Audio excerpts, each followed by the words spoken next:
저는 오늘 이 시간 열심이라는 제목으로 주의 말씀 증거합니다. 외국 사람들이 이 한국 사람들을 볼 때 놀라는 것 중에 하나가 바로 한국 사람 특유의 열심입니다. 일하는 것만 봐도 그렇죠. 2021년을 기준으로 했을 때 연간 노동시간은 한국이 1915시간이에요. OECD 평균보다도 무려 200시간이나 더 많지요. 그래도 2008년에 비하면 300시간 이상 대폭 감축된 겁니다. 그래도 아직 독일에 비해서는 연간 566시간이나 더 일하고 있습니다. WHO 세계보건기구에서는요, 주 55시간, 55시간을 넘길 경우 심장질환이나 또는 뇌졸중 등을 경고합니다. 물론 미국은 다르죠. 노동법을 철저하게 지키지 않습니까? 하지만 정작 미국에서 본인 비즈니스를 하시는 분들을 보면은요, 전혀 지키지 않아요. 본인이 고용한 그 종업원은 철저하게 그 노동법을 준수시키지만 정작 본인은 주 5일이 뭡니까? 주 6일, 심지어 주 7일까지 일하는 경우를 종종 보기도 합니다. 참 그럴 때마다 직장 신방을 가서 지난주에도 저희가 미장원을 갔었었는데요, 참 마음 한구석이 참 아프기도 하고 또 기도로 더 열심히 응원해야 되겠다라는 생각도 듭니다. 그러나 일만 열심히 하는 건 아닌 것 같아요. 한국에 가보면 백화점, 아니 편의점만 가더라도 미국과는 정말 비교도 되지 않게 친절하지 않습니까? 제가 그걸 보면서요, 야, 한국은 친절조차도 열심히 한다라는 생각이 들었어요. 제가 치과에 갔더니 아니 젊은 분이 왜 이렇게 잇몸이 이렇게 내려앉아 있냐며 놀라시는 거예요.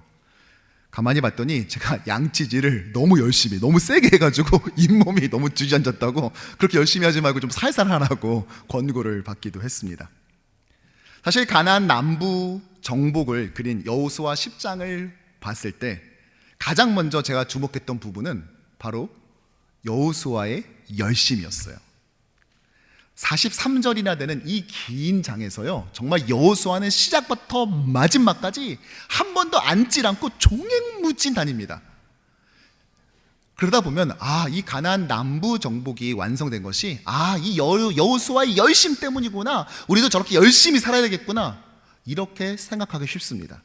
그러나 정말 여호수아 10장의 교훈, 이 가나안 남부 정복을 그리고 있는 이 장의 교훈이 우리도 그와 같이 열심히 살아가자, 이런 거겠습니까?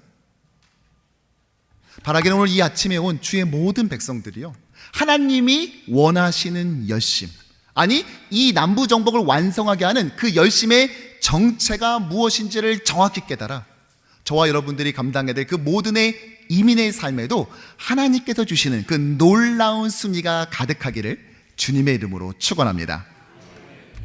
동맹을 맺은 이 기브온이 위기에 처하자 여호수아는 어떻게 하죠?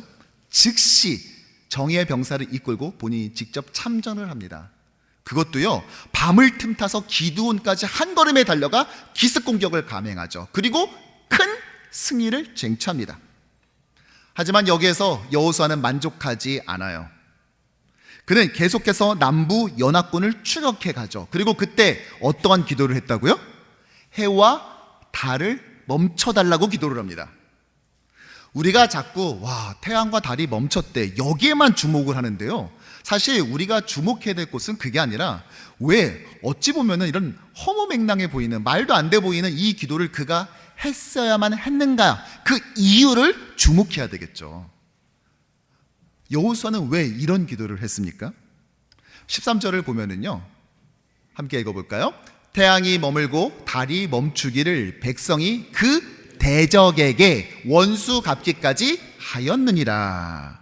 네, 대적을 모두 무찌르기 위해서 이렇게 기도를 한 겁니다. 이제 좀 기선 좀 잡았다 싶으니까 괜히 객기 한번 부려본 것이 아니라고요. 그는 정말로 자신에게 주어진 남부 정복의 이 임무를 완전하고 온전하게 충실하게 이행하기를 원했다는 것이요, 그의 이 임무 완수에 대한 열심이 이러한 기도를 만들어냈다는 것이죠. 여러분, 그런데 오늘 여호수아가 언제부터 이 전투에 참전을 했죠? 길갈에서부터 기브온이 도와달라는 그 이야기를 듣고 바로 출발을 하죠. 밤새, 그것도 밤새 찾아와서 목숨을 건 전투를 벌였습니다. 그러니까 사실 지금 지칠만도 해요. 하지만 그는 오직 임무 완수에만 집중하죠. 그래서 저는 본문을 보다 보면은요, 이스라엘 병사들이 얼마나 다쳤을까 막 이거 걱정되는 것보다 여호수아의 수면 시간이 걱정이 돼요. 이 수면 양이 이렇게 안 자면 안 되는데 이게 남의 애 같지가 않게 느껴지는 거 있잖아요. 그런데 이게 끝이 아닙니다. 추격전을 벌이던 중 가나안 5 왕들이 막게다 동굴에 숨어 있다는 것을 발견해요. 그런데 일단 큰 돌을 굴려서 입구를 막아 놓은 채로 곧장 계속해서 패잔병들을 소탕합니다. 그리고 돌아와서 그들을 처형하지요. 피난처일 줄 알았던 그 동굴은 결국 그 5 왕의 무덤이 되어버리고 만 것이에요. 마치 강력한 보호막으로 여겼었던 그 여리고성이 결국 그 안 거민들의 무덤이 되었든 말입니다. 이처럼 우리의 인생 가운데 예수 그리스도 외에는 어떤 것도 구원의 산성이 될 수 없는 것입니다. 자, 여러분, 여기서 제가 문제 한번 내볼게요. 그렇다면 이날 여호수아의 이동 거리는 얼마쯤 되었을까요?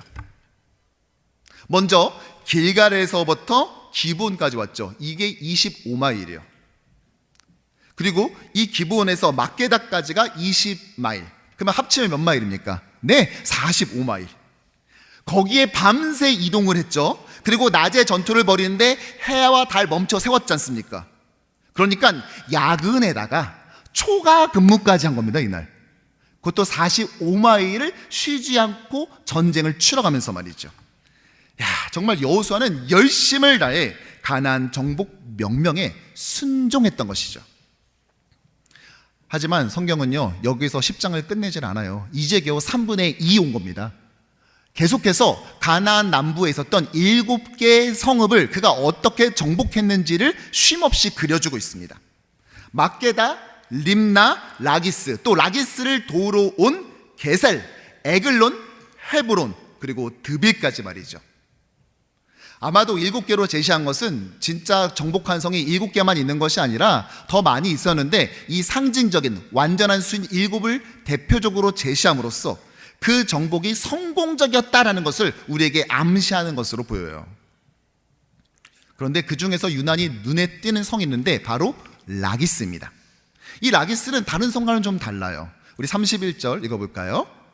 여호수아가 또 온 이스라엘과 더불어 림나에서 라기스로 나아가서 대진하고 싸우더니 여호와께서 라기스를 이스라엘 손에 넘겨 주신지라 이튿날에 그 성읍을 점령하고. 다른 성읍들, 가령 림나나 헤브론 같은 경우에는 그냥 한 번 전투에 바로 함락한 것처럼 보입니다. 그런데 이 라기스는 좀 다르죠. 이튿날, 즉 다음 날에 재차 공격을 감행해서 그 성을 함락한 것입니다. 왜요? 그만큼 이 라기스 성이 강력했던 것이죠. 실제로 라기스는요, 이후에도 성경에 몇 번 등장을 하는데요. 먼저 아수르 제국의 사네립이 이 성을 공략했으나 결국 실패하고 돌아갑니다. 이후에 남한국 유다를 무너뜨린 느부갓네살 왕도 이것을 쳐들어왔는데요, 끝까지 살아남은 몇 안 되는 성 중에 하나가 바로 저 라기스예요. 당시 아시리아 제국, 이 아수르 제국의 군사력과 위세를 고려해 봤을 때 이것은 매우 인상 깊은 일이 아닐 수 없어요. 그런데 여호수아의 군대가 이것을 무너뜨렸다는 것이죠. 이렇게 볼링공이요, 볼링핀을 막 넘어뜨리면서 가듯이 남부 곳곳을 다니며 숨가쁘게 진행되는 이 전개 속에 연속적인 승리를 거둡니다. 저는 이 본문 읽다 보면은요, 정말이지 숨이 턱 밑까지 차오르는 기분이에요. 도대체 잠은 언제 자냐, 언제 안 자보냐, 이런 느낌 있지 않습니까? 쉼표가 없는 노래를 계속해서 반복적으로 부르는 느낌이 다가오지 않습니까? 그런데 그 가운데 여호수아는 하나하나 정복을 이어가고 40절에 여호수아가 함락한 지역을 이렇게 소개하고 있습니다.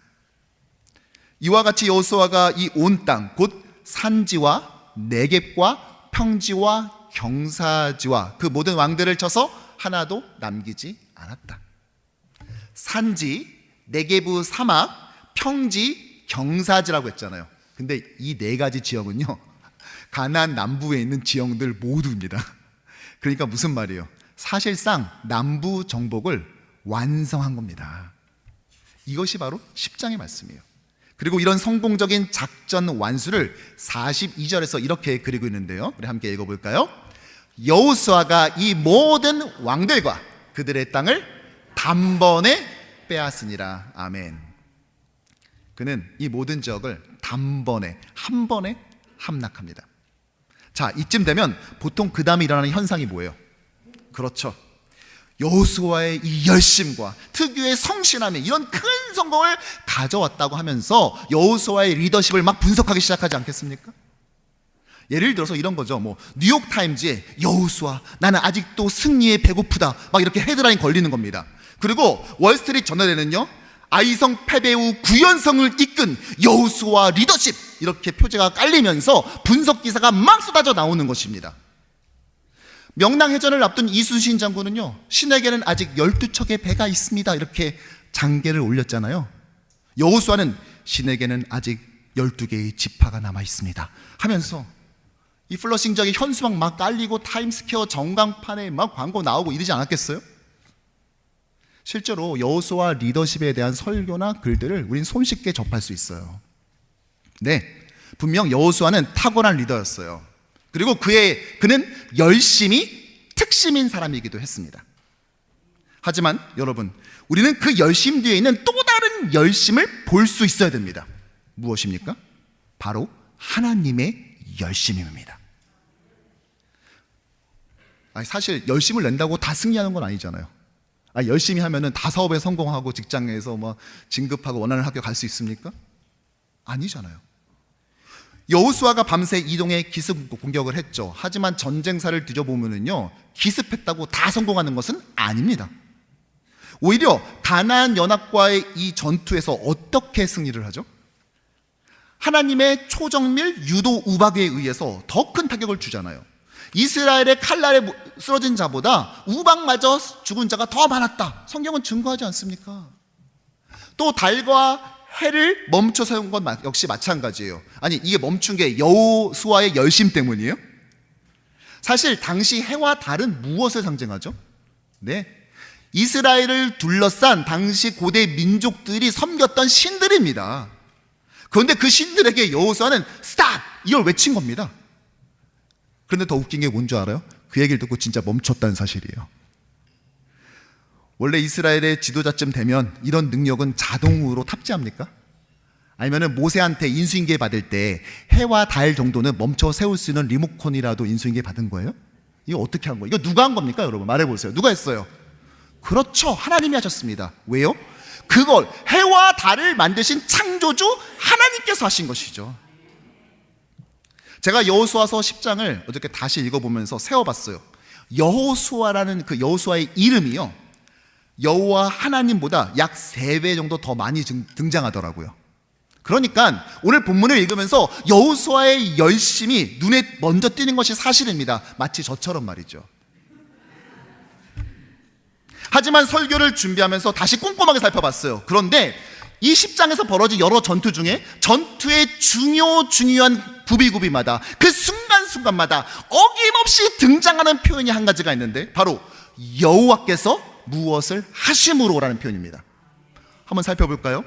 먼저 이스라엘군이 밤새 이동을 해가지고 기브온에 있었던 이 남부 연합군을 격파하죠. 그때 10절 함께 읽겠습니다. 시작.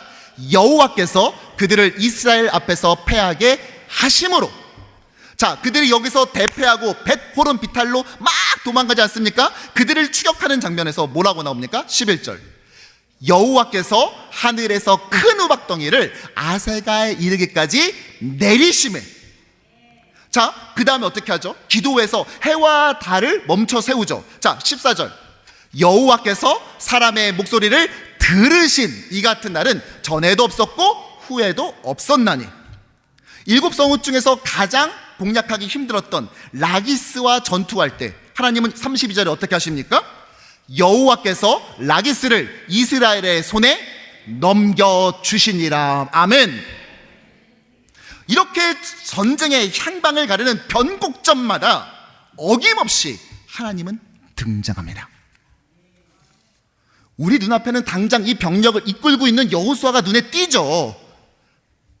하지만 그 뒤에는 쉼없이 일하고 계시는 하나님, 즉 하나님의 열심이 이 전쟁을 승리로 이끌었던 것입니다.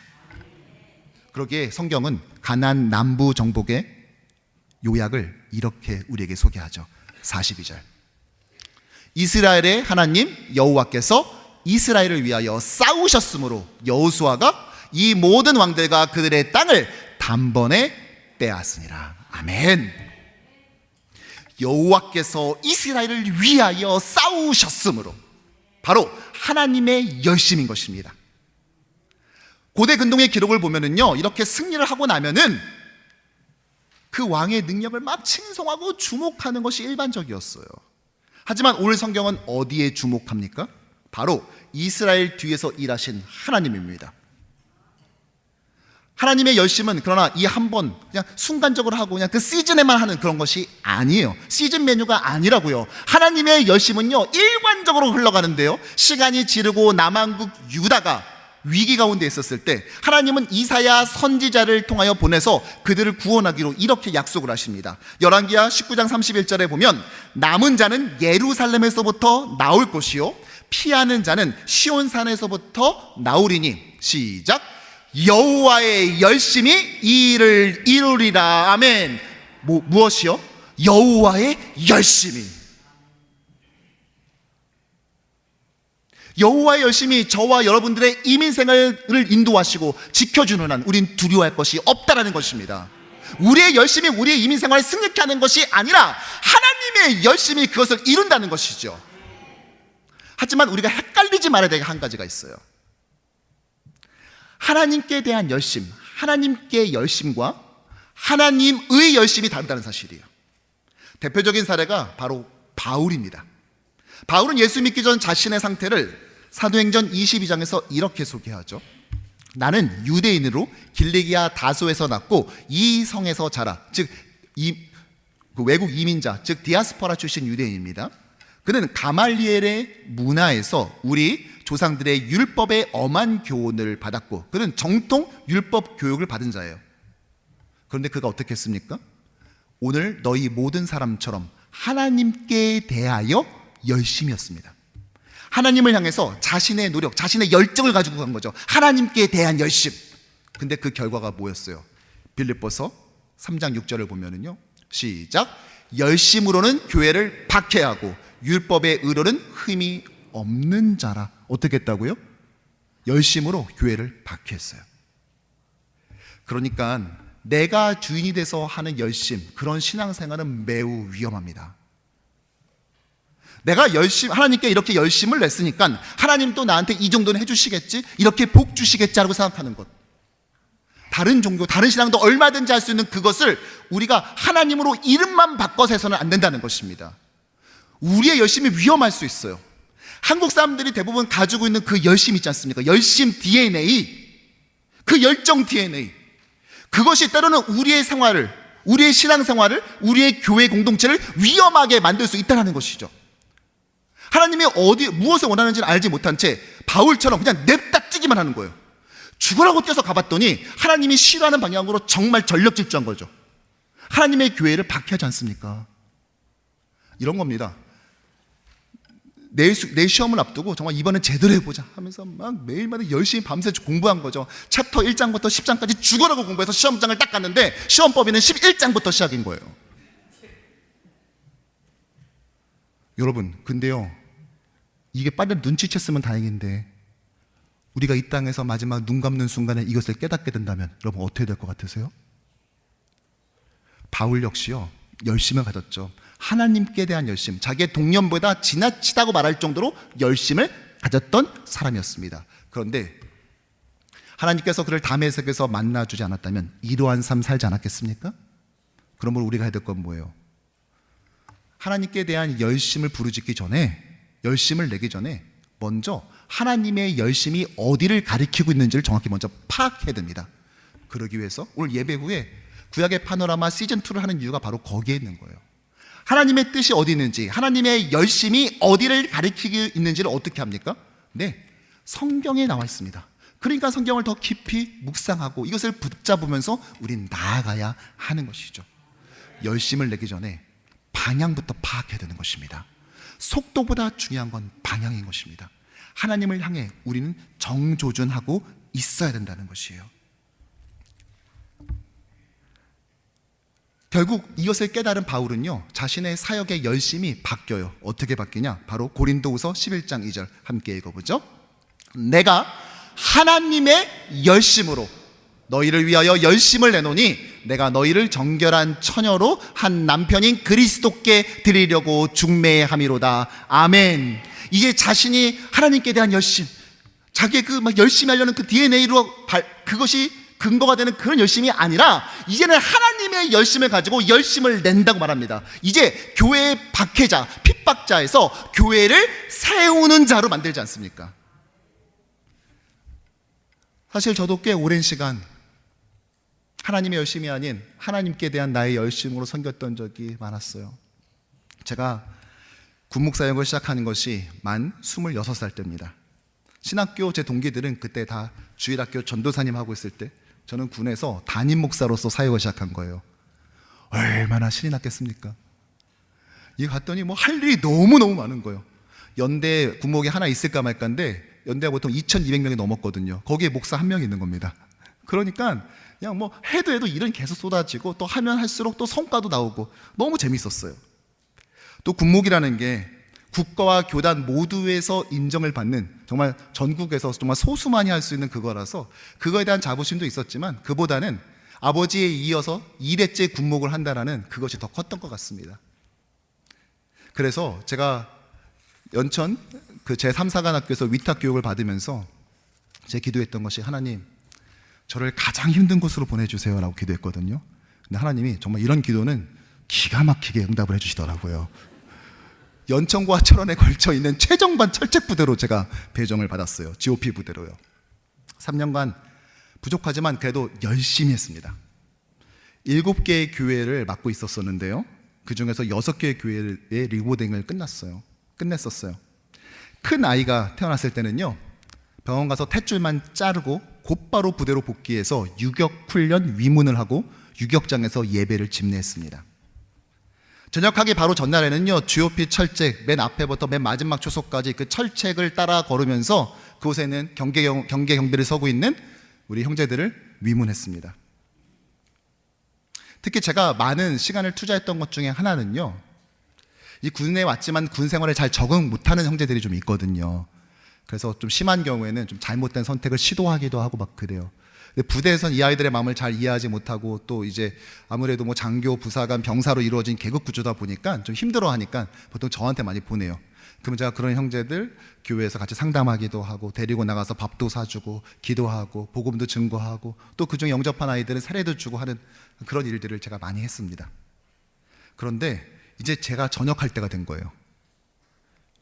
문제는 다음 사역지가 정해지지 않은 거죠. 제가 처음 입대할 때만 해도 그냥 미국에 끝나면 미국에 바로 유학 갈 생각이었거든요.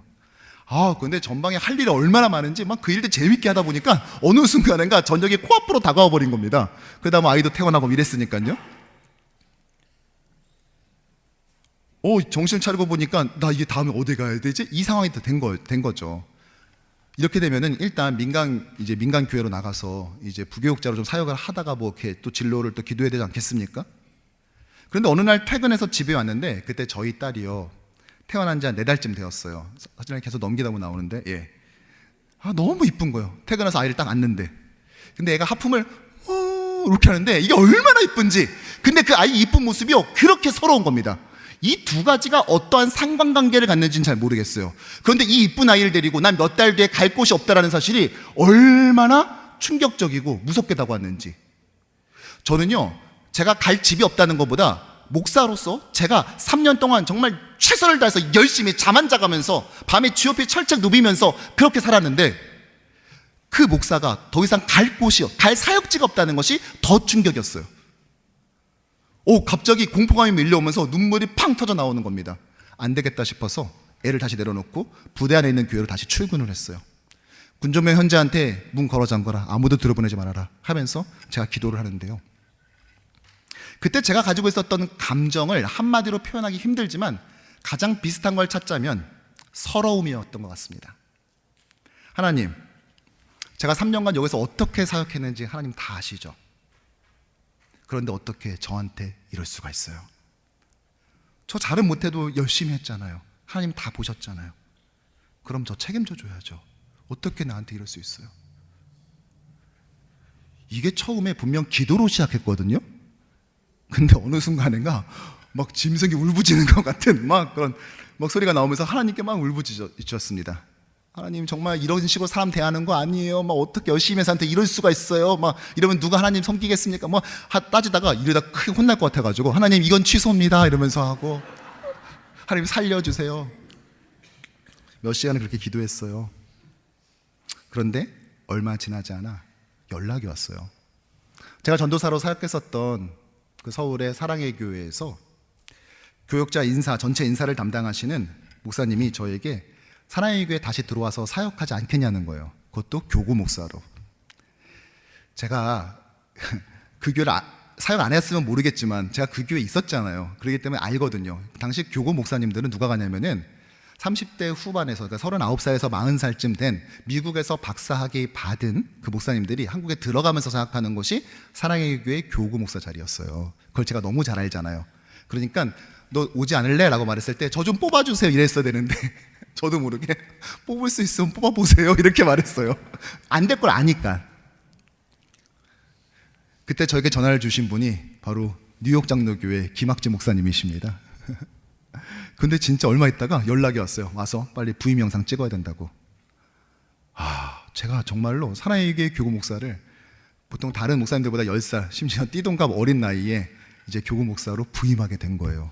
와, 얼마나 감사한지. 근데 막상 부임을 하고 나니까 그때부터가 또 문제인 겁니다. 이 신방을 갔는데요, 보통 교구장님들이나 순장님들이 첫 질문이 다 똑같아요. 올해 목사님 몇 살이세요? 그럼 그 다음 대답은 똑같습니다. 우리 막내 아들보다 3살 어리시구나. 이런 식으로 대화가 오가는 겁니다. 순장님들 사이에서 자칫 아니 교회에서 우리 교구를 어떻게 보고 이분을 모셨나 라는 생각이, 그런 이야기가 나올 수도 있는 그런 상황이 되는 거예요. 제가 괜히 두려운 거 있지 않습니까? 그래서 자기 존재 증명을 해야 되는구나, 자기 증명을 해야 되는구나 라는 상황이 됐어요. 그래서 또 기도하는 거죠. 하나님 뭐예요? 나는 상을 준 줄 알았더니 오히려 저를 더 어려움에 몰아넣으셨습니까? 한번 인생 얼마나 힘든지 한번 봐라. 너 인생 좀 다정했지? 한번 이제 어려움도 한번 봐야지. 뭐 이런 겁니까? 오히려 막 또 이제 기도가 나오기 시작하는 거죠. 그런데 그러다가 어떤 교구의 집사님 집을 방문했어요. 딱 들어가서 봤더니 가족 사진이 있는데요, 장성한 아들과 딸 1남 1녀가 이렇게 있더라고요. 그래서 제가 집사님 아드님 너무 잘생겼네요 라고 했는데, 갑자기 그 얘기를 들은 집사님께서 과일을 깎다가 울기 시작하는데 갑자기 이게 절규와 통성으로 바뀌는 겁니다. 하고 우시더라고요. 제가 순간 막 돌려봤어요. 리와인드를 해봤어요. 내가 무슨 잘못을 했지? 근데 아무리 생각을 해도 내가 실수할 수 있는 기회 자체가 없었거든요. 웬일인가 봤더니 얼마 전에 그 아들이 군대를 입대한 거예요. 몇 달 전에. 근데 적응을 잘 못했던 거죠. 그러다 보니까 조금 어려움에 처하기도 하고 또 잘못된 생각도 갖고 막 시도도 하고 이랬던 상황이에요. 근데 부대에서는 이 친구가 혹시 이 전역을 빨리 하고 싶어서 좀 이렇게 좀 술을 쓰는 것 아닌가라고 좀 의심 어리게 본 사람도 있었고, 또 어떻게 이해를 해야 될지 잘 알지 못해가지고 좀 머뭇머뭇거렸던 것 같아요. 그런데 면회라는 게 주중에는 안 되고 주말에만 되지 않습니까? 그러니까 주말에만 가면은 이 아들 불러다가 한참 막 울다가 손 붙잡고 울다가 다시 또 오고 또 일주일 기다리다 또 가는 거예요. 근데 여러분, 저는 누구죠? 그렇죠. 몇 주 전까지만 해도 제가 그 세계에 있지 않았습니까? 제가 솔직히 말해서 그때까지만 해도 아직 그 민간인이 되지 않아가지고요, 말실수를 많이 했어요. 예를 들어서 순장님 내 교회 정문에서 봬요 이 말을 순장님 내 교회 위병소에서 봬요 막 이렇게 말한다든지, 교회 마당을 연병장이라고 부른다든지 뭐 이런 실수가 있었거든요. 그래서 제가 집사님 괜찮으시면 이번 주 토요일 제가 같이 면회 가도 될까요? 라고 물었더니 그래 주시면 너무 감사하다고 제가 갔습니다. 그리고 이 당직 사령한테 제가 연락을 해가지고, 제가 얼마 전에 군목으로 전역한 어느 부대 누구라고 제가 이 병력을 좀 상담하고 싶은데 좀 이 면회실 말고 사람들이 보니까 좀 다른 공간에서 할 수 있게끔 해줄 수 있냐 했더니 그렇게 허락을 해주셨어요. 제 차에 그 교회 부대에 있는 교회 옆에 제 차에 세워놓고 제가 그 차 안에서 누가 보지 않게끔 이제 상담을 하는데 1시간 반 정도 이야기 다 들으면서 이 아이가 계속 울고요. 그리고 제가 야 이게 다시 한번 예수님을 전하고 몇 가지 숙제도 내줬어요. 하루에 5번 정말 집중해서 10편, 23편을 암송할 것. 그리고 기도를 몇 번 하는데 기도를 할 때마다 이거를 중점적으로 기도할 것. 그리고 미래의 너 자신을 위해서 내가 해오던 시도는 더 이상 하지 않을 것. 몇 가지 약속을 저랑 같이 했어요. 그리고 돌아왔는데 정말 이 친구가 많이 좋아지기 시작했습니다. 그리고 잘 무사히 전역을 하고요, 대학원을 진학하고요, 그리고 주일날이 되면은요 교회 마당에서 이렇게 목사님들 서 있으면 악수하러 오거든요. 거기에 그 가족이 항상 매 주일마다 와서 함께 담소를 나누고 인사를 하고 그렇게 가는 것이 일상이 되었어요. 여러분, 하나님은 이미 열심히 그 모든 걸 준비하고 계셨습니다. 저의 사역지를, 제가 가야 될 교구를, 제가 만나야 될 사람을 말이죠. 저를 위해서만 준비한 것이 아니에요. 그 형제를 위해서도 저를 준비하셨어요. 여러분, 그때 그 상황에서 그 형제에게 가장 필요한 목회자는 누구죠? 미국에서 학위받고 온 유학파 목사님이십니까? 경력이 아주 많은 그런 목사님이에요? 아니죠. 이 군대의 상황을 누구보다 정확히 알고 이해할 수 있는 목사 아니에요. 그것도 나 때 말이야 내가 군대 할 때 내가 월남전에서 스키 부대에 있었었는데 뭐 이런 얘기하면 안 되고, 최근 군대 얘기, 엊그저께 얘기 딱 말하면 한 번에 알아들을 수 있는 이런 목회자가 필요한데, 그런 목회자가 그 시간에 맞춰서 그 교회에 부임해가지고 그때 그렇게 이렇게 이해를 상담할 수 있는 확률이 얼마나 될 것 같으십니까? 하나님은 이 아이를 위해서 저를 준비시켰던 거예요. 열심으로 준비시키셨던 것입니다. 우리가 가끔 착각할 때가 있어요. 내가 이 정도 열심히 했으면 하나님도 나에게 이 정도는 해줘야 되는 것 아닌가 하고 말이죠. 하지만 사랑하는 여러분, 하나님이 우리의 열심이 간절히 필요합니까? 우리 없어도 하시고 싶은 일은 얼마든지 하실 수 있잖아요. 그런 능력 있으시잖아요. 그러니까 나는 다만 나의 열심을 하나님께 올려드리는 것이고, 하나님께서는 그거를 받아주시는 것입니다. 때론 하나님이 나를 위해 아무것도 안 하는 것처럼 느껴질 때가 있습니다. 세상 사람들이 나에게 늘 그랬듯이 처음에는 관심을 가지고 다 해줄 것처럼 나한테 다가왔다가 어느샌가 떠나갔듯이 하나님도 나한테 그런 것 아닌가 착각이 들 때가 있어요. 하지만 사랑하는 성도 여러분, 하나님은 우리가 미처 눈치채지 못할 때도, 우리가 자각하지 못하는 그 순간에도 우리를 위해 일하고 계십니다. 하나님의 열심은 결코 변하거나 시들지 않습니다. 저뿐만이 아니라 여러분들의 그 거친 이민의 삶 속에서도 하나님은 변함없는 열심으로 여러분들을 지키고 인도하고 계시는 것입니다. 쉽게 발견되는 나의 장점에 세상 따뜻하게 박수 쳐주다가 우연히 본 나의 약점과 부족함에 차갑게 돌아서는 사람들처럼 하나님도 혹시 나에게 그러는 것이 아닌가, 여러분 고민할 때가 있습니까? 여러분, 그 고민을 멈추십시오. 저는 최근에 그런 생각이 들 때마다 자주 듣는 하나님의 열심이라는 찬양이 있어요. 그 가사를 여러분께 소개하기 원하는데요. 조금 느린 듯해도 기다려주겠니? 조금 더딘 듯해도 믿어주겠니? 내가 가는 그 길 절대 헛되지 않으니 나와 함께 가자. 앞이 보이지 않아도 나아가 주겠니? 이해되지 않아도 살아내 주겠니? 너의 눈물의 기도 잊지 않고 있으니 나의 열심으로 이루리라. 나의 열심으로 이루리라. 말씀을 정리합니다. 여호수아서가 구체적인 전투 장면을 그리는 것은 이 10장의 마지막입니다. 이제 이후로는 전투 장면 아예 안 나와요. 가나안 정복을 그리고 있다고 하기에 박진감 넘치는 전투가 가득 차 있겠구나 생각하지만 실제로 그런 장면 거의 없지 않습니까? 사실 여리고성 전투도 뭐 칼 한 번 휘두르거나 창 한 번 던진 적이 없잖아요. 대신 여호수아서를 가득 채우고 있는 장면은 무엇이죠? 말씀에 대한 이스라엘의 순종과 하나님의 열심입니다.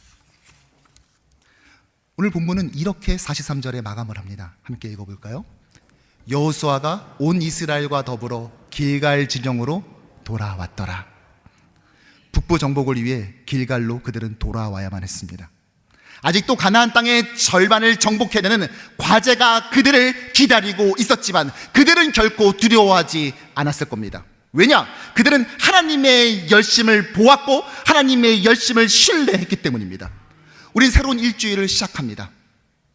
가장 치열한 이 도시에서 이민자로서의 삶을 감내하는 것은 결코 만만하지 않을 것입니다. 그럼에도 불구하고 우리가 두려워하지 않는 것은 우리가 하나님께 대한 그 열심 때문이 아니라 변함없이 시들지 않고 변함없이 우리에게 보여주시는 그 하나님의 열심을 굳게 붙잡기 때문입니다. 하나님의 열심이 우리로 하여금 그 마지막 목적지까지 안전하게 데려다 줄 것입니다. 바라기는 이번 한 주도 주님의 그 열심을 굳게 붙잡음으로써 우리에게 주시는 하나님의 놀라운 역사와 섭리를 깨닫는 저와 여러분 되기를 주님의 이름으로 축원합니다.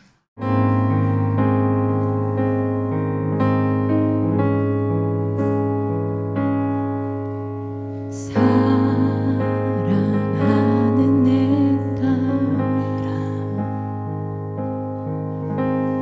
너의 자금도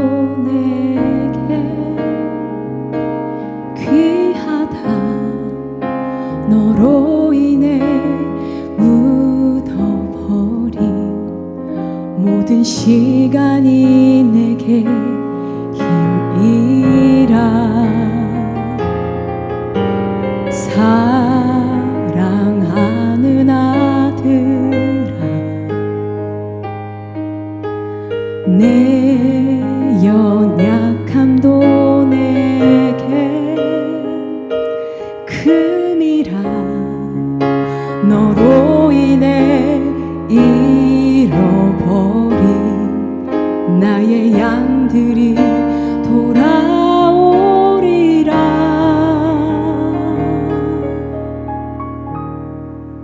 조금 느린 듯해도 기다려주겠니? 조금 더딘 듯해도 믿어줄 수 있니? 내가 가는 그 길 절대 헛되지 않으니 나와 함께 가자. 앞이 보이지 않아도 나아가 주겠니? 이해되지 않아도 사랑해 주겠니? 너의 눈물의 기도 잊지 않고 있으니 나의 열심으로 이루리라.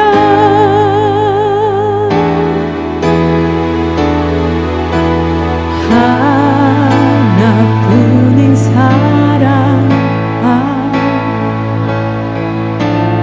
내게 부탁이 있다. 길 잃어 지친 영혼 돌아보라. 나의 품으로 안기어라. 조금 느린 듯해도 기다려주겠니? 조금 더딘 듯해도 믿어줄 수 있니? 네가 가는 그 길 절대 헛되지 않으니 나와 함께 가자. 앞이 보이지 않아도 나아가 주겠니? 기회되지 않아도 사랑해 주겠니? 너의 눈물의 기도 잊지 않고 있으니 나의 열심으로 이루리라.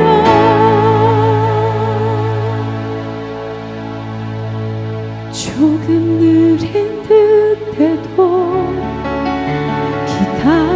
기다려주겠니?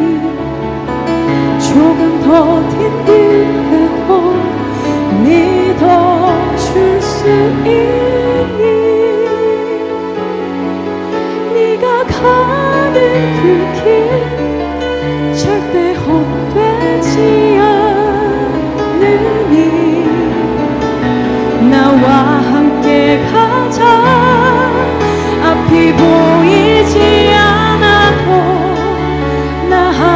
주겠니 이해되지 않아도 사랑해 주겠니 너의 눈물 기도 잊지 않고 있으니 나의 열심으로 이루리라 내게 그